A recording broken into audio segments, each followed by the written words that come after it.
여기도에 나오신 성도님들을 환영하고 축복합니다. 하나님께서 말씀 가운데 우리 가운데 새로운 은혜를 허락해 주실 줄 믿습니다. 열왕기하 4장 1절로 17절인데요. 1절부터 7절까지는 선지자의 아내, 선지자가 죽었습니다. 과부가 됐죠. 쉽게 말하면 오늘날로 말하면 사모님인데 목회자가 죽었어요. 목회자의 남편이 죽었어요. 근데 그 선지자 생도가 엘리사의 제자입니다. 그래서 당신의 종이라고 표현하죠. 1절 보시면 선지자의 제자들의 아내 중 한 여인이 엘리사에게 부르짖어 이르되 당신의 종 나의 남편이 이미 죽었는데 이렇게 말을 합니다.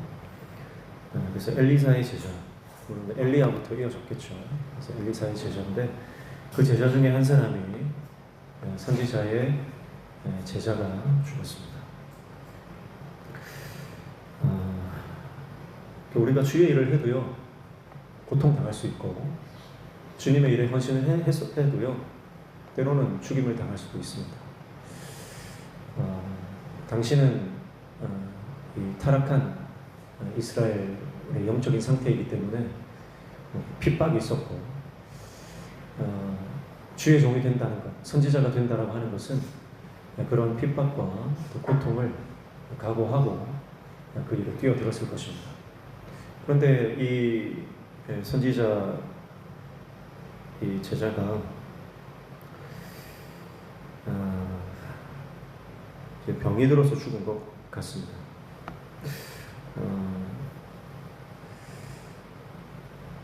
여러분 우리가 어떻게 죽느냐, 언제 죽느냐, 사실 그것이 우리의 삶을 결정하는 건 아니거든요. 그래서 죽음의 방식이, 죽음의 형태가 우리의 삶을 결정하는 게 아닙니다. 어떻게 살아왔고 그리고 내가 무엇을 위해 죽느냐, 그것이 중요한 거죠. 그래서 내가 정말 이 사역 현장에 뛰어들지 못하더라도 내가 주님을 위해서 준비하고 주님을 위해서 헌신하고 준비하는 과정에 있다가 생을 마감했다 하더라도 하나님은 이미 받으신 줄로 믿습니다. 예전에 한번 말씀드린 적이 있는데 제가 태국에 선교를 갔을 때 그 선교사님이 태국 땅을 태국 땅에 시신으로 왔던 선교사님 이야기를 제가 한번 드린 적이 있죠. 방황하다가 MK로 선교사님 부부의 그 자녀로 태어나서 방황하다가 결국 하나님을 만나고 나도 아버지와 어머니가 있는 땅에서 내가 주님을 위해서 헌신하겠다. 그렇게 결단하고 비행기를 타는데 교통사고가 나서 생을 마감한. 그래서 시신으로 그 땅에 도착했지만 그러나 선교지에 안장이 되고 선교사의 묘지에 안장이 되고 선교사로서 영원히 기억되는 그 이야기를 제가 한번 드린 적이 있습니다. 그래서 죽음의 형태는 중요하지 않다.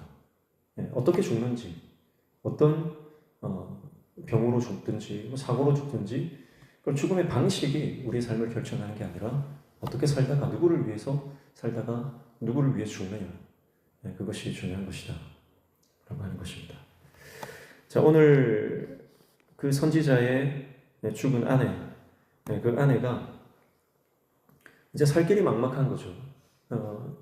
남편이 죽으면 과부가 되고 과부는 당시 일을 이렇게 정식적인 일을 할 수가 없는 거예요. 그래서 이제 그럼에도 불구하고 사회적 시스템이 유대 사회는 이스라엘 하나님께서 제정하시고 율법으로 제정하신 하나님의 나라, 하나님 이스라엘의 국가는 과부와 고아를 보호하게 되어 있습니다. 그런데 이 과부가 지금 살아갈 수 없는 빚에 허덕이는 상태가 되었다는 거죠. 무슨 말이냐면 지금 이스라엘이 영적으로만 타락했을 뿐만 아니라 사회 시스템이 굉장히 붕괴되어 있다. 하나님이 원하시는 하나님의 나라의 모습이 되어 있지 않다는 것을 보여주는 겁니다. 우리 교회가 마찬가지입니다. 여러분, 우리가 영적으로 타락해버리면요, 교회에 나오는 성도들이 상처받습니다.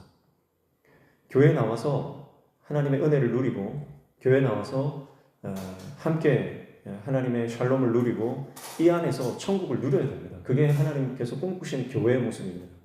하나님께서 이스라엘을 출애굽시키시고 가나안 땅에 정착시키시고 하나님의 나라를 세우실 때 그 하나님 꿈꾸셨던 나라는 가난한 사람이 없는 나라, 압제받는 사람이 없는 나라, 아무리 힘들고 어려운 고아와 가부, 사회적 약자를 하더라도 사회적 시스템이 보호해주는 그런 나라를 하나님 꿈꾸셨거든요. 그래서 그런 조항들이 율법에, 하나님께서 주신 율법서에 그대로 들어 있습니다. 근데 지금 이스라엘이 영적으로 타락하니까 하나님이 꿈꾸시던 나라가 붕괴되어 있는 모습을 볼 수가 있습니다. 그래서 이 과부가 두 아들을 데리고 도저히 살아갈 수 없는 그런 상태에 놓여져 있다는 것을 볼 수가 있어요. 여러분, 우리가 영적으로 회복해야 되는 이유가 그거예요. 교회가 영적으로 회복되고 영적인 부흥을 맛보고 하늘의 은혜를 경험해야 여러분, 우리가 다른 사람을 돌아보고 다른 사람을 섬기고 교회를 아름답게 세워나갈 수 있어요. 내 안에 은혜가 메말라 버리면, 내 안에 하나님의 은혜가 없고 내 안에 영적으로 회복되어 있지 않으면 여러분, 가정이 삭막해지고 교회가 삭막해지고 영적인 공동체가 육적인 공동체로 변질돼 버리는 겁니다. 그래서 여러분, 목회자가 은혜가 충만해야 돼요. 장로님들이 은혜가 충만해야 돼요. 우리 권사님들이 은혜가 충만해야 돼요. 교회학교 교사들이 은혜가 충만해야 돼요. 은혜로 충만하고 성령으로 충만하면요, 내가 서 있는 그 공동체, 그 자리가 하나님의 나라가 되는 역사가 일어나게 될 줄 믿습니다. 그래서 지금 이스라엘 땅이 영적으로 타락했고 또 사회적 시스템도 완전히 하나님이 기뻐하지 않는 이 압제받는 그런 사회가 되어 있다라고 하는 것을 볼 수가 있습니다. 그래서 선지자에게 찾아오는 거죠. 엘리사에게 찾아와서 도와달라, 도움을 요청하고 있습니다. 오늘 우리가 잘 아는 그 장면이잖아요. 뭐가 있느냐? 너희 집에 뭐가 있느냐? 기름 한 그릇이 있습니다. 기름 한 그릇. 이제 기름 한 그릇. 사르밧 가부 생각나지 않습니까? 이제 먹고 죽을 빵 한 조각, 기름 한 병 있는 것과 같은 그런 상황이죠. 지금 이 과부도 기름 한 그릇밖에 남은 것이 없다. 절망적인 상황이라는 거죠. 두 아이들은 이제 빚 때문에 팔려가게 생겼고, 집에는 기름 한 그릇밖에 없다. 그렇게 말하는 겁니다. 인간이 어떻게 할 수 없는 절망적인 상황, 사람의 힘으로는 넘을 수 없는 불가능한 상황이라는 거죠. 그래서 이 여인은 하나님의 종 엘리사에게 찾아와서 도움을 요청하고 있습니다.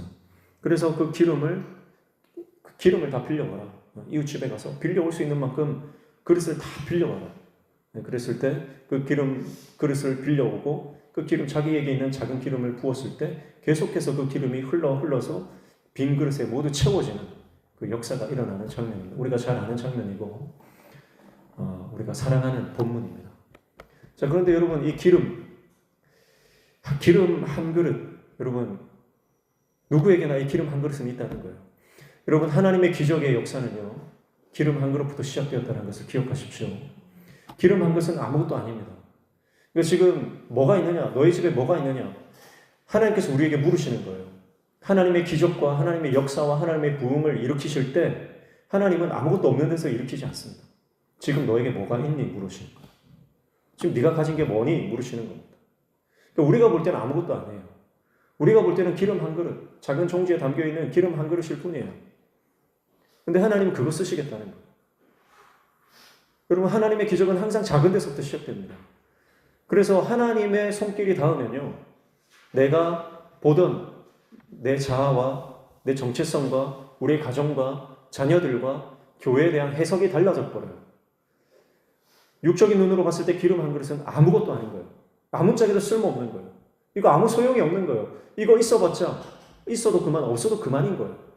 육적인 눈으로 봤을 때는 그렇게 해석이 됩니다. 그런데 하나님의 말씀이 임할 때, 하나님의 역사가 시작될 때는요, 그 기름이 차고 넘치는 기름으로 변하는 새로운 사건을 일으키는 하나님의 역사의 도구가 된다는 거예요. 여러분이 볼 때 우리 자녀들이 아무것도 아닌 것 같습니까? 여러분, 하나님의 말씀을 통해 보면 우리 자녀들이 기적의 시작이 되는 줄 믿습니다. 여러분이 가지고 있는 것 아무것도 아닌 것 같습니까? 그런데 하나님 말씀이 임하면 여러분이 가진 아무리 작은 은사라도요, 그것이 하나님의 큰 능력으로 역사하는 일들이 일어난다는 거예요. 그게 하나님의 역사입니다. 여러분, 빈들에서 예수님께서 남자만 5천 명을 함께 모인 아이들과 여자들까지 2만 명은 좋게 넘는 그 수많은 사람들을 먹이실 때 뭐로 하세요? 하늘에서 뚝 떨어뜨리시는 게 아니죠. 너희 중에 너희가 먹을 것을 주라, 그렇게 말씀합니다. 너희가 가진 게 뭐냐는 거예요. 지금 너희가 가지고 있는 그걸 보자는 거예요. 그랬더니 제자들이 찾기 시작합니다. 그랬더니 작은 아이의 도시락이 나오는 거예요. 여러분, 하나님께서 우리에게 하나님의 역사를 이루실 때 먼저 반드시 물으시는 게 있어요. 지금 네가 뭘 할 수 있니? 네가 나를 위해서 어떤 헌신을 할 수 있니? 네가 가진 게 뭐니? 그걸 찾으라는 거예요. 제자들이 그 수많은 수천 명, 수만 명 그 사이를 비집고 돌아다니면서 도시락 하나를 찾는 거예요. 여러분, 오늘 우리 삶 가운데 하나님의 도구가 될 만한 하나님의 은혜, 하나님의 은사, 그걸 찾으셔야 됩니다. 그걸 찾는 게 먼저예요. 하나님 부흥의 역사를 주십시오. 하나님 회복의 역사를 주십시오. 하나님 기적을 베풀어 주십시오. 우리는 구하지만 하나님은 그 기적을 구하기 전에 먼저 우리에게 요구하시는 게 있는데, 너에게 작은 믿음이라도 있느냐? 그걸 보자는 거예요. 나사로가 죽었습니다. 무덤에 갇힌지 지금 나을지 썩어서 냄새가 납니다. 그런데 예수님께서 돌문을 옮겨 놓으라고 말씀하시는 거예요. 돌문을 옮겨 놓는 거 우리가 해야 될 일이잖아요. 믿음으로 주님이 말씀하시면 이해가 되지 않아도, 설명이 되지 않아도, 납득이 되지 않아도 돌문을 옮겨 놓으라고 하면 옮겨 놓는 것. 그 옮겨 놓는 작은 순종, 그것을 보시는 거예요. 여러분, 우리는 사람을 살릴 수 없습니다. 여러분, 우리는 기적을 베풀 수 없습니다. 그러나 문은 열 수 있잖아요. 여러분, 우리는 수만 명을 먹일 수 있는 능력이 없습니다. 그런 재정이 없습니다. 그러나 내 안에 동전 몇 개는 있잖아요. 내 안에 1,000원짜리 몇 장은 있잖아요. 작은 도시락은 내가 갖고 있거든요. 하나님 그걸 요구하신다는 거예요. 여러분, 하나님의 역사는 항상 작은 순종부터 시작된다는 것을 기억하십시오. 내가 어떤 적절한 타이밍이 돼서, 때가 돼서, 내가 그때 내가 하나님께 온전히 한번 헌신해 보겠다. 내가 한번 대박을 한번 터뜨려 보겠다. 우리는 그런 생각을 하죠. 여러분, 인생이 로또입니다. 우리 인생이 다 로또를 꿈꾸고요. 실제로 우리 인생은 로또예요. 안 맞아요. 맞지를 않아요. 여러분, 인생을 로또라고 생각하면 안 됩니다. 절대 안 맞습니다. 여러분, 우리 인생은요, 하나님께서 어떤 사람을 쓰시느냐, 아주 작은 순종을 하나님 앞에 올려드리는 사람, 그 사람을 쓰신다는 거예요. 지금 내가 해야 될 순종이 뭐냐? 내가 지금 이 시점에, 이 시즌에 내가 지금 하나님께서 요구하시는 순종이 뭐냐? 여러분, 그걸 발견하셔야 됩니다. 내가 지금은 바빠서, 지금은 내가 할 일도 많고, 내가 돌봐야 될 가족도 많고, 밥 벌어먹고 살아야 되고, 처자식들 간수해야 되고, 내가 지금 얼마나 바쁜데, 내가 지금 만나야 될 사람도 많고, 거래처도 다녀야 되고, 내가 집안일도 쌓여있고, 지금은 내가 바쁘지만 언젠가는 내가 하나님 앞에 헌신하겠습니다. 여러분, 그러면 헌신할 수 없습니다. 여러분, 하나님의 기적의 역사는 지금 이 자리에서, 지금 이 시간에 하나님께서 나에게 요구하시는 작은 순종, 그 순종을 내가 하나님 앞에 올려드릴 때 하늘문이 열리기 시작하는 줄로 믿습니다. 그 작은 기름부터 시작된다는 거예요. 여러분, 아무리 작은 것이라도, 아무리 쓸모없어 보이는 것이라도 하나님 손에 붙들리면 의미가 생기는 줄로 믿습니다. 하나님 손에 붙들리면 쓸모없는 인생이 없는 줄로 믿습니다. 제가 이번에 그 기사를 보다 보니까 그 한 배우, 그 고민 씨라고 하는 배우인데, 이 배우는요, 그 연기를 배우주라는 거예요. 대학을 안 나왔어요. 그런데 대학을 나오지 않았어도 면접을 1,000번을 이상을 봤대요. 그러면서 보는 족족 떨어지는 겁니다. 어느 학교 연극영화과를 나왔느냐, 면접을 가면 항상 그걸 물어보더라는 거예요. 그래서 본인은 대학을 안 나왔으니까 항상 떨어질 수밖에 없는 그런 어떤 구조. 그렇지만 내가 이 학벌 중심, 인맥 중심에 이거를 내가 극복해보겠다. 고집을 가지고 계속해서 도전했는데 1000번 이상 오디션을 보고 드디어 빛을 봤다. 그런 기사를 봤어요. 여러분 그게 뚝심 아닙니까? 영적으로도요. 그런 영적인 뚝심, 영적인 고집이 필요하다 생각이 들어요. 사랑하는 성도 여러분, 오늘 저와 여러분의 인생 가운데 세상이 볼 때는 아무것도 아니지만 그렇지만 끊임없이 부딪히십시오. 끊임없이 내 삶에 있는 문제와 여러분 끊임없이 부딪히되 믿음으로 부딪히시길 축복합니다. 믿음이 이기나 세상이 이기나 한번 해보죠. 그래서 끊임없이 그 문제가 부서지고 그 문제가 돌파되고 그 문제가 박살날 때까지 여러분 끊임없이 도전하십시오. 그러면 하나님께서 그 작은 계란으로 바위치기 같은 그런 일이라도 믿음이 반드시 승리하게 되는 줄로 믿습니다. 자, 그러면서 이 엘리사가 이 여인에게 그릇을 빌려오라고 하는데 그릇을 다 빌려오는 거예요. 빌려왔는데 이 여인의 입장에서는요, 이 기름을 부으라는 거예요. 근데 선지자가 부어줄 줄 알지 않았겠어요? 근데 자기 보고 부으라는 거예요. 방에 들어가서 두 아들과 같이 방에 들어가서 문을 닫고 그 안에서 기름을 부으라는 거예요. 여러분 우리는 그렇게 생각하죠. 좀 영험한 분이 나에게 기도해주면, 좀 신령한 분이 나를 위해서 좀 중보해주면, 그러면 좀 좋지 않을까, 역사가 일어나지 않을까, 그런 생각을 하지 않습니까? 이 여인도 아마 그런 입장이었을 거예요. 아니 하나님의 종이, 선지자가 좀 들어오셔가지고 어떤 신령한 어떤 몸짓으로 좀 이 기름을 부어주면 어떨까, 그런 기대를 했을 것 같아요. 그런데 네가 들어가서 네가 부으라는 거예요. 여러분 여기에 등장하는 모든 도구들을 한번 보세요. 그릇이 특별한 그릇입니까? 평범한 그릇입니까? 평범한 그릇이에요. 그냥 이웃에 가서 그냥 빌려온 거예요. 어디 저기 왕궁에 가서 빌려오란 것도 아니고 귀족의 집에 가서 빌려오란 것도 아니고 무슨 성배를 구해오란 것도 아니에요. 지금 이 여인이 가지고 온 기름은요, 그저 평범한 기름 그릇입니다. 그리고 이 기름도요, 가난한 선지자 생도의 집안에서 그 고급 기름 아니었을 거예요. 평범한 서민들이 쓰는 평범한 기름입니다. 그리고 이 기름을 붓는 여인도 정말 밑바닥 인생을 살아가는 처량하고 정말 평범한, 지극히 평범한 서민 중의 서민, 평범한 인생입니다.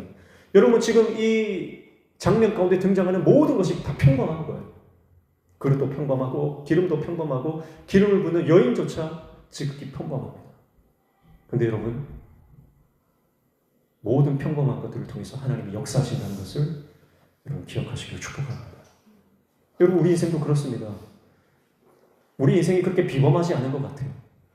다른 사람과 비교했을 때 오히려 다른 사람들보다 특출난 것도 없고 평범하고 연약한 인생입니다. 여러분 그러나 연약하고 평범하고 보통 인생이지만 하나님은 믿음으로 말도 안 되는 하나님의 말씀에 순종하는 이 여인의 순종을 통해서 역사하셨던 것처럼 여러분 기름을 부으라는 거예요. 그 작은 그릇에 있는 기름을 옆에 있는 그릇에다 옮겨 부으라는 거예요. 그런데 부어도 끊임없이 기름이 흘러납니다. 여러분 우리는 평범하지만, 우리는 연약하지만, 우리 삶의 모든 것들이 어쩌면 대단한 것이 아니라 평범한 것들로 채워져 있다 할지라도요, 한 가지만 특별하면 돼요. 내 믿음만 특별하면 되는 줄 믿습니다. 그러니까 다른 거 특별해지려고 할 필요가 없어요. 내 믿음만 특별해지면 돼요. 왜냐하면 내가 믿는 하나님이 특별하신 분이기 때문에 그렇습니다. 하나님이 특별하신 분이에요. 하나님의 은혜가 특별합니다. 하나님의 믿음의 역사가 특별합니다. 그래서 내가 내 출신이나 내 배경이나 내 학벌이나 내 건강이나 내가 가진 것들이 특별하지 않아도 상관이 없습니다. 여러분 우리는 특별하신 그 하나님의 역사를 바라보며 특별한 믿음을 하나님 앞에 올려드리면 하나님의 역사는 반드시 일어나게 되는 줄 믿습니다. 오늘 그 장면을 우리가 보지 않습니까? 그래서 스스로 부으라고 하는 것을 여러분 기억하십시오. 내가 부어야 돼요. 내가. 믿음의 순종은 내가 하는 겁니다. 다른 사람의 믿음이 내 믿음 될 수 없는 거예요. 그래서 골방에 들어가서 두 아들과 함께 기름을 직접 붓는 겁니다. 축복합니다. 오늘 저와 여러분이 하나님께서 기름을 부으라 하실 때, 여러분 이게 무슨 코미디 같은 짓입니까?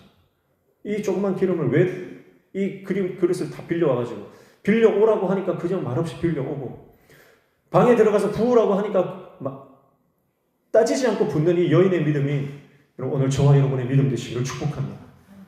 그렇게 따지지 않고 순종할 때 하나님의 역사가 지극히 평범한 인생 가운데 일어나게 된다라고 하는 것이죠. 예수님께서 가나 혼인잔치에 포도주가 떨어졌을 때 하인들을 마리아가 부르죠. 그리고 예수님 앞에 데리고 갑니다. 예수님이 시키는 대로 해라. 예수님께서 두세 통 되는 그 항아리에 물을 채워라. 그랬더니 이 하인들이 아구까지 채웁니다. 아구까지 채워요. 그리고 하나님의 역사가 일어나죠. 물이 포도주가 되는 역사가 일어납니다. 그때 성경은 뭐라고 기록합니까? 물이 포도주가 된 이 하나님의 기적을 아무도 모릅니다. 그러나 예수님과 마리아 그리고 물 떠온 하인들은 알더라. 여러분, 우리가 하나님의 말씀에 순종할 때 하나님의 부으라고 하면 물을 붓고, 부으라고 하면 기름을 붓고, 하나님의 말씀에 순종할 때 여러분 하나님의 기적에 동참하는, 하나님의 역사를 알게 되는 그 영광스러운 자리에 우리가 있게 되는 줄 믿습니다. 순종하지 않으면 절대 하나님의 영광을 볼 수 없는 거예요. 여러분, 우리가 순종할 때 하늘 문이 열리고 하나님의 역사하시고 하나님께서 그 영광 가운데 하나님의 일을 하시는 그 영광스러운 역사에 포함되어지는 은혜를 하나님 우리 가운데 허락해 주실 줄 믿습니다. 그래서 여러분, 우리 교회가 하나님 앞에 순종할 때 하나님은 우리 교회를 사용하실 것입니다. 그 영광스러운 하나님의 역사에 우리를 동참시키실 것입니다. 순종하는 자. 축복합니다. 오늘 저와 여러분이 하나님 앞에 따지지 않고 묻지 않고 순종하는 하나님의 종들 되시기를 주님의 이름으로 축복합니다. 그래서 1절부터 7절까지 선지자 제자의 그 과부 여인의 믿음을 볼 수 있고요. 8절부터 17절까지는 수넴 여인의 믿음에 대해서 말씀을 하고 있습니다. 8절 보시면, 하루는 엘리사가 수넴에 이르렀더니 거기에 한 귀한 여인이 그를 간관하여 음식을 먹게 하였으므로 엘리사가 그곳을 지날 때마다 음식을 먹으러 그리로 들어갔더라 합니다. 이 수넴 여인이죠. 이 수넴 여인, 엘리사가 이 수넴 지역을 자주 왕래를 했습니다. 그런데 이 수넴 여인은 지나가는 하나님의 사자를, 하나님의 종을 예사로 보지 않았죠. 그래서 그를 눈여겨보고 하나님의 종임을 알아보고 그를 극진히 대접을 했습니다. 그런데 엘리사가 아마 처음에는 좀 사양을 했던 것 같아요. 왜냐하면 이 여인이 뭐라고 합니까? 간권했다고요. 간권했다. 여러분, 하나님의 종을 섬기는 것, 주님의 교회를 섬기는 것, 하나님의 일에 헌신하는 것, 그냥 대충 하는 게 아니라 간권해야 된다는 거예요. 내가 간절히 요청해야 된다는 거예요. 간절한 마음으로 하나님을 섬겨야 여러분 그 하나님을 섬길 수 있는 기회를 얻을 수 있다는 거예요. 여러분, 우리 안에 하나님의 나라를 섬기고자 하는 간절한 마음이 회복되기를 축복합니다. 그래서 이 여인은 어떤 여인이냐? 8절에 보면 한 귀한 여인이다 그랬어요. 한 귀한 여인. 귀한이라고 하는 이 히브리어를 보니까 위대하다, 크다 그런 뜻이에요. 그러니까 이 여인은요, 지위가 아주 높고요, 그리고 큰 권세와 또 이 재물을, 부를 가진 여인이다 이렇게 볼 수 있습니다. 말씀을 보니까 하나님의 종을 섬기는데 아낌없이 아주 섬기는 것을 보면서 그녀가 이 재정이 아주 튼튼하다는 것을 볼 수가 있습니다. 그러니까 무슨 말입니까? 이 여인은 아주 신분이 높은 여인임에도 불구하고 자신이 대접받아야 될 위치에 있잖아요. 그럼에도 불구하고 그녀는 섬기는 자리로 내려가더라는 거예요. 그리고 자신이 가지고 있는 재정을 하나님의 종을 위해서 아낌없이 쓰더라는 거죠. 여러분, 우리에게 하나님께서 건강 주신 이유가 뭡니까? 이 건강으로 주의 일을 하라고 주신 줄로 믿습니다. 하나님께서 우리에게 재정을 주신 이유가 뭡니까? 하나님께서 그 재정을 주신 이유는 그 재정을 통해서 하나님 나라를 위해서 아낌없이 쓰라고 주신 줄로 믿습니다. 하나님께서 우리에게 시간을 주시고 하나님께서 우리에게 은사를 주시고 하나님께서 우리에게 많은 것을 허락하신 이유가 뭡니까? 그것을 통해서 하나님 나라를 회복시키고 주의 나라를 위해서 헌신하라고 주신 거죠. 만약에 내가 하나님께서 주신 그 은사들을 나만을 위해서 쓰고 나만을 위해서 내 욕심만을 위해서 쓴다면 하나님 그것을 거두어 가실 겁니다. 하나님은 주시지만 하나님은 다시 취하시는 분이시거든요. 여러분 그러나 우리가 하나님 앞에 쓸 때, 베풀 때, 나눌 때, 헌신할 때 여러분 오늘 앞서서 나왔던 그 기름그릇이 마르지 않는 것 같은 그 마르지 않는 복을 우리에게 허락해 주실 줄로 믿습니다. 그래서 대접받는 자리에 있었지만 그녀는 하나님의 종을 섬기고 하나님 나라를 위해서 헌신하는 것을 볼 수가 있습니다. 이 여인의 또 믿음과 태도를 한번 보세요. 이 여인의 태도를 보면요. 8절에는 간권했다 그랬고요. 그러니까 간절한 마음으로 섬겼습니다. 대충 섬긴 게 아니에요. 내가 돈 좀 있으니까 거들먹거리면서 그런 섬기는 분들도 있거든요. 자기 자랑하기 위해서, 자기를 드러내기 위해서 그 돈 쓰시는 분들도 있습니다. 그러나 이 여인은 간절한 마음으로 하나님의 나라를 섬겼습니다. 그리고 9절에 보면 이렇게 말합니다. 엘리사를 보면서 남편에게 이 사람은 하나님의 거룩한 사람인 줄 내가 아노니 그랬습니다. 그러니까 하나님의 종을 바라볼 때 이분은 하나님의 거룩한 종입니다. 그렇게 하나님의 사람을 존경하고 또 귀히 여기는 마음이 있었다는 거죠. 이것은 무슨 말이냐면 하나님을 경외하는 자였다는 것입니다. 하나님을 경외하는 자는 하나님의 사람을 귀히 여깁니다. 하나님을 존중하는 사람은 하나님의 사람을 존중합니다. 그래서 하나님의 거룩한 사람이다 그 고백을 하고 있고요. 그리고 10절에 보면 이 엘리사를 위해서 작은 방을 담 위에 만들었다 그렇게 만들었다고 말하고 있습니다. 그러니까 하나님의 종을 섬기기 위해서 아예 그냥 집을 하나 만들었다는 거예요.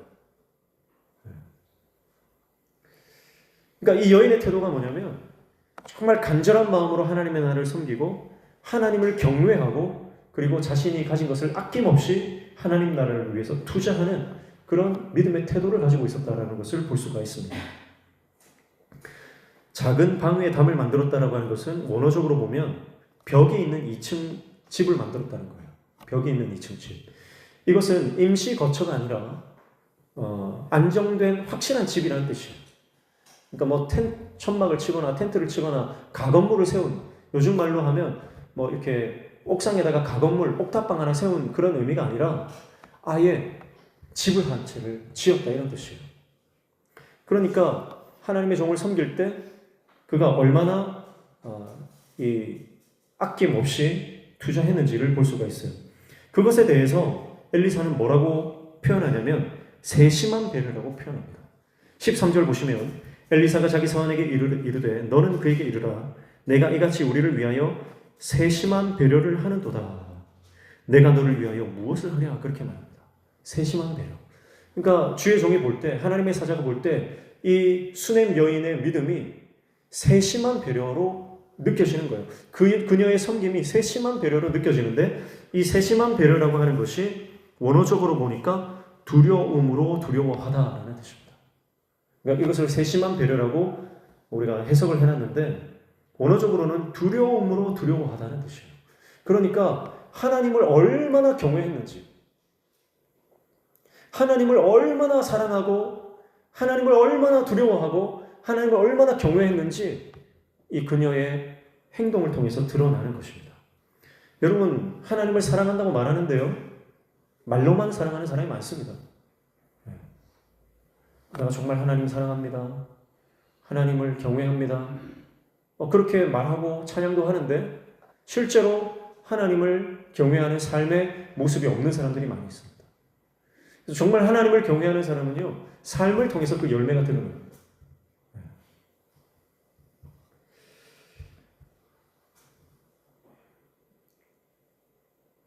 저는 오늘 이 엘리사와 수넴 여인의 관계가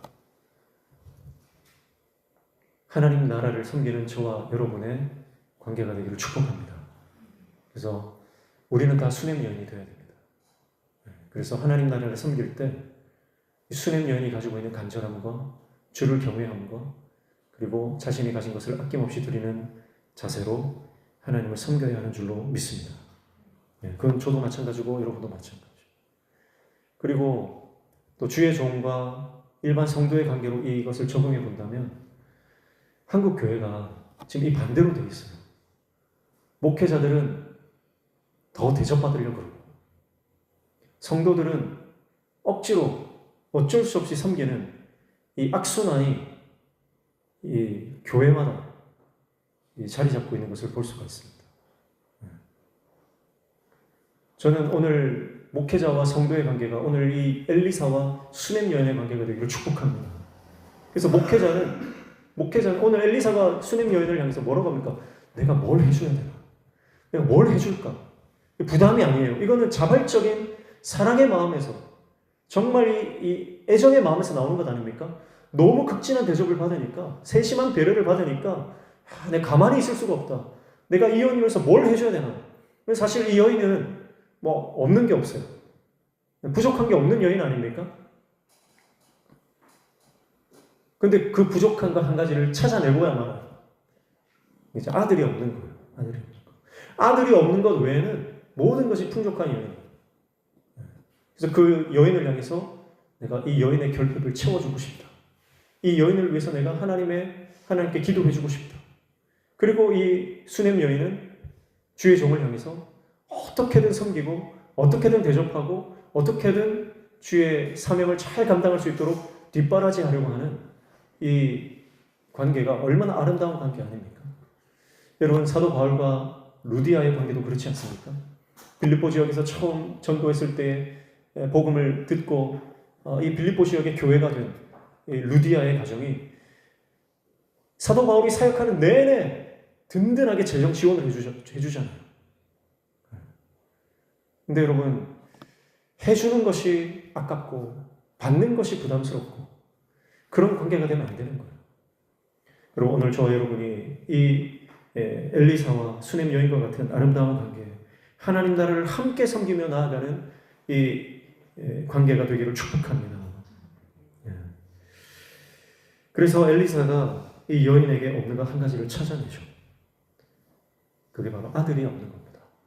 여러분 우리가 한나 사건을 통해서 잘 알지만 아들이 없는 것, 당시에 아들이 없다라고 하는 것은 거의 수치스러운 일입니다. 그러니까 하나님의 어떤 저주를 받았다라고 생각될 만큼 아들이 없는 것은 여인의 수치라고 여겨집니다. 그래서 한나가 얼마나 그 하나님 앞에 울부짖습니까? 그런데 놀라운 사실은 뭐냐면 이 수냄 여인은요 아들이 없는 것에 대해서 전혀 아쉬워하지 않고 있다는 거예요. 저는 이게 참 놀랍습니다. 엘리사가 물어요. 뭘 해줄까? 근데 이 수냄 여인은 필요 없다고 합니다. 필요가 없습니다. 그러니까 지금 이 여인은요 하나님으로 인해 만족하는 삶을 살고 있다는 거예요. 하나님으로 인해 만족하는 인생.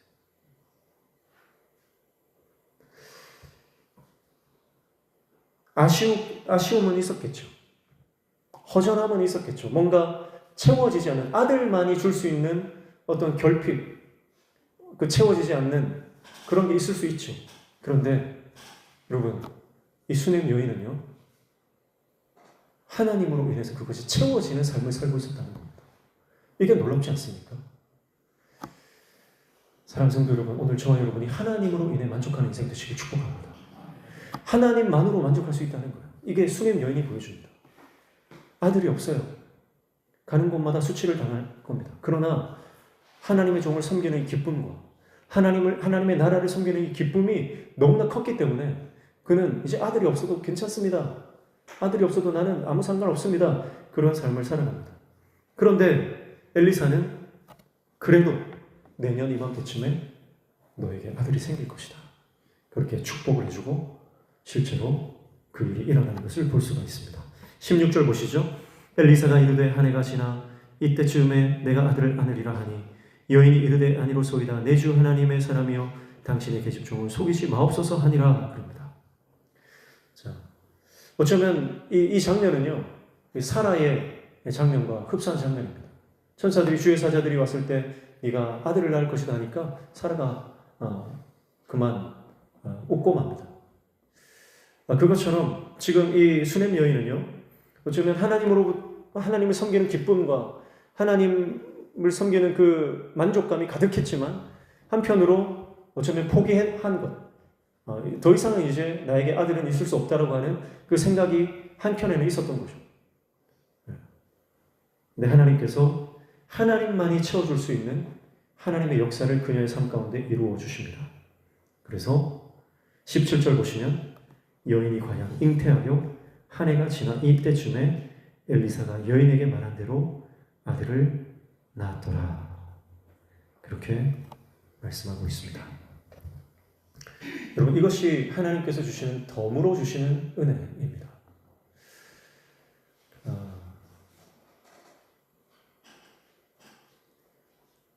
여러분, 우리는 어쩌면 이미 하나님 은혜가 아니면 이 자리에 있을 수 없는 삶일 것입니다.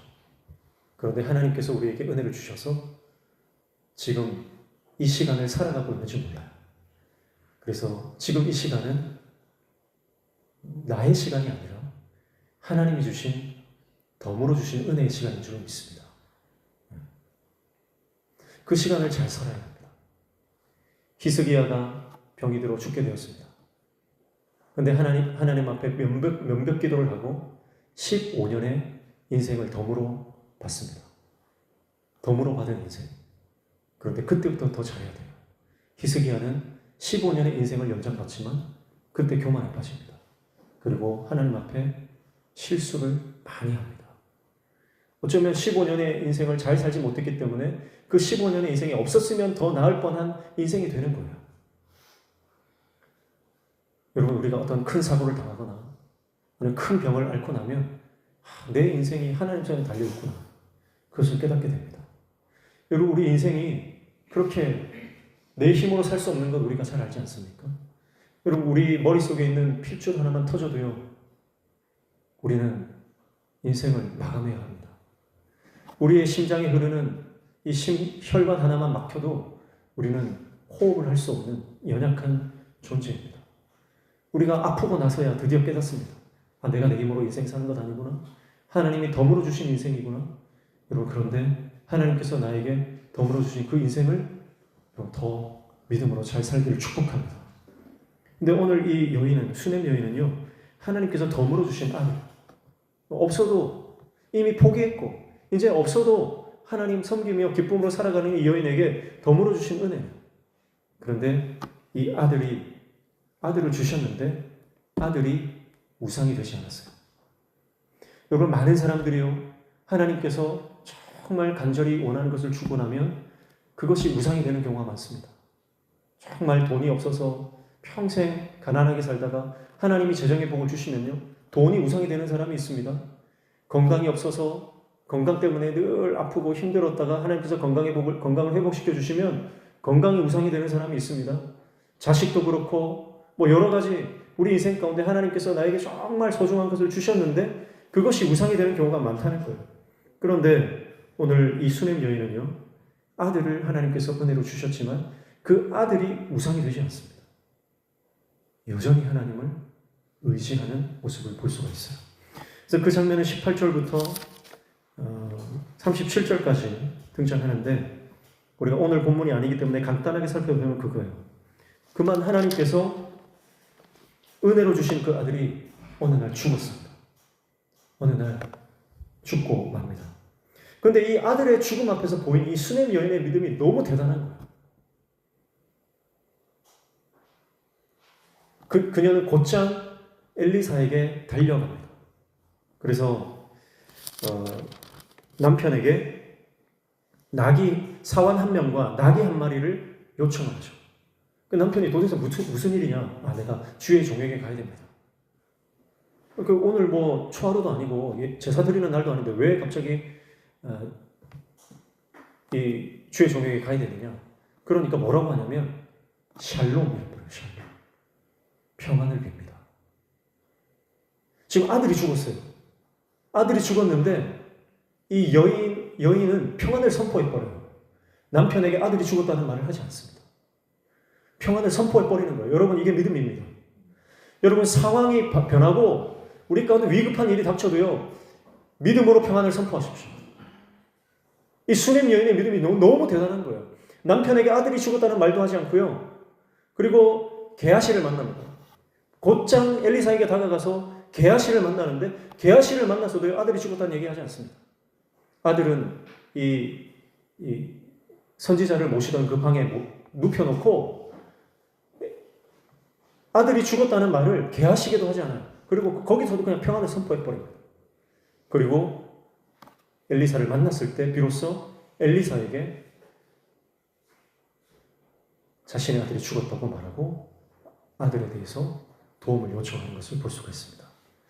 그러니까 이 여인은요, 자신의 삶에 가장 위급한 일이 생겼을 때 가장 먼저 누구를 찾습니까? 하나님을 찾는 거예요. 엘리사를 찾았다는 것은 하나님을 찾는다는 거예요. 내가 인생의 문제를 만났을 때 여러분, 우리는 그 삶의 문제를 이 사람 저 사람에게 말하기 바쁘고 내 형편을 막 설명하기 바쁜 거예요. 그런데 이 여인은요, 자신의 삶의 문제를 하나님에게 먼저 고하기 전에는 내가 누구에게도 말하지 않겠다 믿음의 결정을 해버리는 거예요. 그리고 주위의 사람들에게 평안을 선포합니다. 그리고 하나님의 종을 만났을 때 그 종 앞에서 자신의 문제를 하소연합니다. 그리고 게하시에게 이 지팡이를 주거든요. 지팡이를 주고 보내려고 하니까 엘리사에게 절대 혼자 가지 않겠다. 선지자가 함께 가셔야 된다. 그래서 아들이 살아나는 기적을 경험하게 되는 것입니다. 이 여인은 하나님의 말씀 앞에 내가 당도하기 전까지 하나님의 말씀과 나 사이에 그 어떤 것도 끼어드는 것을 허용하지 않았습니다. 무슨 말입니까? 내 삶의 중요한 문제, 내 삶의 중요한 결정, 내 삶의 중요한 결단에 있어서 하나님의 말씀이 최우선이고 하나님의 말씀이 내 삶의 기준이고 하나님의 말씀이 내 삶의 모든 결정의 근거라고 하는 믿음의 결정입니다. 쉽게 사람에게 말하고 인간적인 방법을 사용하지 않겠다라고 하는 믿음의 결정입니다. 내 안에는 지금 두려움이 찾아오지만 아들이 죽어서 얼마나 두렵겠어요. 그러나 그 두려움, 그 감정에 내가 무너지지 않겠다. 그리고 평안을 선포하는 믿음의 결정들을 하고 있습니다. 사랑하는 성도 여러분, 우리는 쉽게 하나님을 최후 수단으로 생각합니다. 이것도 해보고 저것도 해보고 이 사람 만나보고 저 사람 만나보고 안 되면 하나님 앞에 찾아가서 하나님 이것도 해보고 저것도 해봤는데 안 됩니다. 하나님 이제 좀 도와주십시오. 내 힘으로, 내 능력으로, 내 지혜로, 내 경험으로, 내가 가진 힘으로 여러 가지 방법을 시도해보고 하다 안 되면 하나님 앞에 나가서 눈물 콧물 짜면서 하나님 두 손 들고 옵니다. 나를 받아주소서. 그게 우리의 믿음 아닙니까? 여러분, 그런데 이 수넴 여인의 믿음을 보십시오. 어떤 어려움에서도 하나님 앞에 먼저 달려가 하나님의 도움을 요청합니다. 그리고 이 여인의 믿음은요, 죽은 아들도 하나님이 말씀하시면 살리신다는 부활의 믿음을 가지고 있는 겁니다. 여러분, 오늘 이 믿음이 저와 여러분의 믿음 되시기를 축복합니다. 그래서 어떤 상황을 만나든 감정에 여러분 매몰되지 마시고 내 기분에 여러분 우리의 삶이 점령당하지 마시고 여러분 상황과 환경, 주위의 사람들 때문에 여러분 우리의 평안을 빼앗기지 마시고 하나님 말씀 앞에 곧장 달려가 주님 말씀 앞에서 하나님 주시는 평강을 누리시기를 축복합니다. 이게 수넴 여인의 믿음입니다. 사랑하는 성도 여러분, 오늘 남편을 잃은 과부, 그러나 그녀는 슬픔 가운데서도 선지자의 말에 묻지도 않고 따지지도 않고 순종하는 믿음을 보였습니다.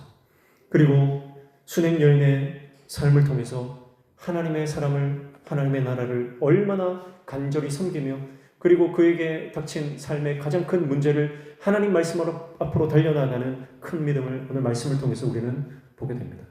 오늘 이 믿음을 통해서 하나님의 역사를 보는 저와 여러분 되시기를 축복합니다. 여러분, 역사는 내가 하는 게 아니에요.